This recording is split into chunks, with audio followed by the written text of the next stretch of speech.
Selamat pagi anak-anak ibu kelas 7. Hari ini kita akan melanjutkan pendidikan agama Katolik. Pada minggu sebelumnya kita sudah masuk pada bab 3 subtema pertama. Dan hari ini kita akan masuk pada subtema yang kedua, yaitu cara hidup murid Yesus. Murid Yesus adalah manusia, di mana manusia bersifat atau merupakan makhluk sosial.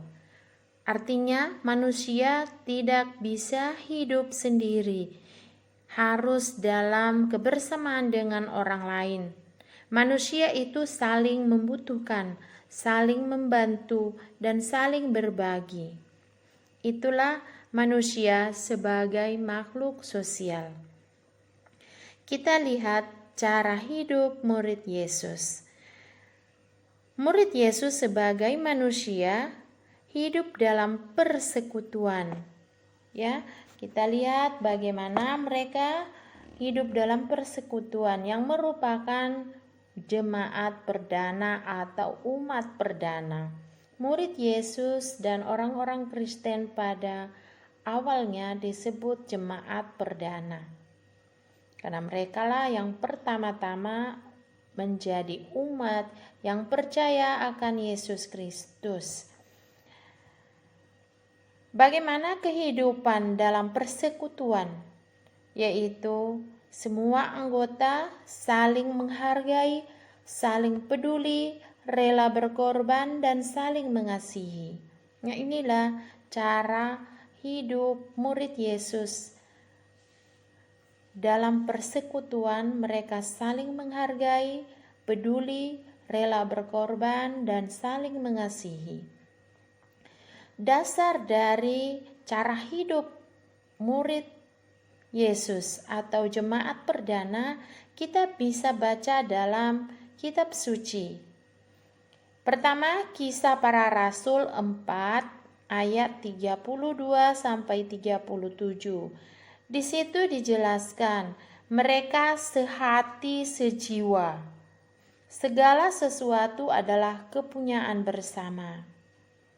Kemudian Kisah Para Rasul 2 ayat 41 sampai 47. Mereka saling memberi diri dibaptis. Kemudian bertekun dalam pengajaran para rasul. Nah, inilah yang dikisahkan dalam Kisah Para Rasul.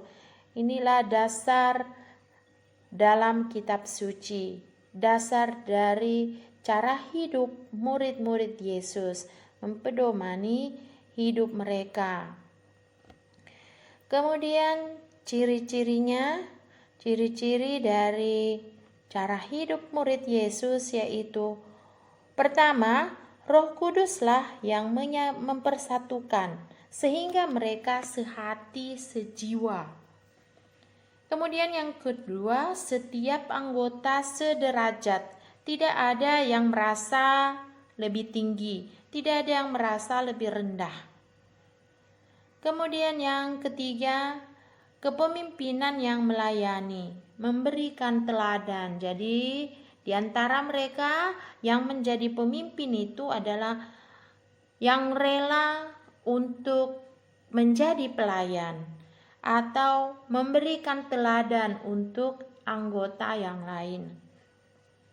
Yang keempat, bertekun dalam pengajaran para rasul.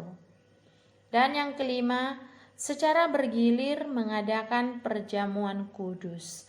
Nah, inilah ciri-ciri kehidupan murid Yesus atau umat perdana. Nah, cara hidup murid Yesus inilah yang hendaknya kita hidupi pada zaman sekarang. Inilah jadi contoh dalam kehidupan umat pada saat ini.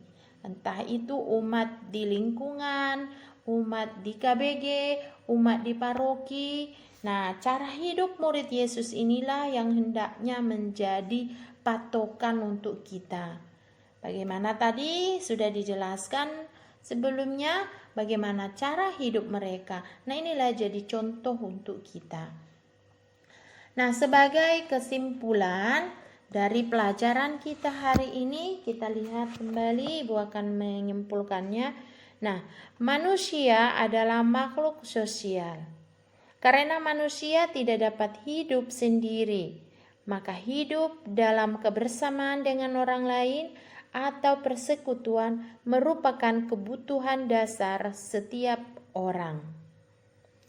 Dalam kitab suci, gambaran hidup persekutuan orang beriman dapat kita refleksikan dari kehidupan jemaat perdana, sebagaimana dikisahkan dalam kisah para rasul tadi.